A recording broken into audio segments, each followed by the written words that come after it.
So my memories of conference start back in probably 2013, which was my first conference. And I have to say, I don't specifically have one memory of a conference that stands out above all other memories. I probably have a spiritual memory that stands out and a memory that stands out because of an amazing friendship that I made. But my first conference I went to, I was pretty young.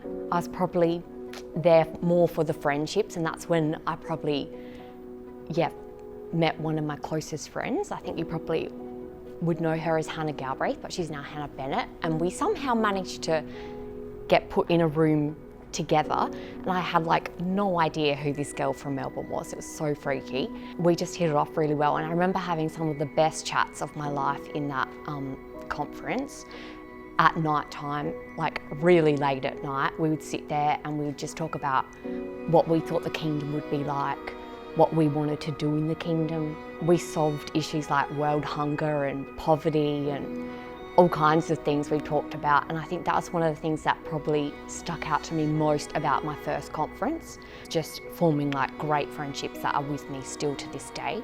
And that's probably nearly 10 years ago now, which is kind of scary.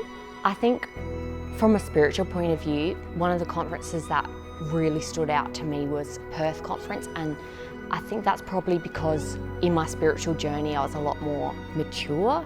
I had been baptised for a few years, and I probably really got into the study of that conference a lot more. It was on Philippians, and I remember specifically Tim Badger talking to us about the concept of synergy, which means togetherness, which is a word that comes out in Philippians thousands of times. And there was just such a vibe at that conference of unity and togetherness, and I think I've never experienced that at another conference. You always have a vibe at conference, but that one was just really special, and I remember that clear as day. I don't know, it's just the conference vibe. You just somehow manage to survive a week of no sleep, serious interaction with people, and it's the best. So I'm really looking forward to Adelaide Youth Conference 2023. I think this conference is going to be so special. I have an extra vested interest in it because I've been working on it for a few years now. So I think this is going to be one opportunity in a lifetime that you're not going to want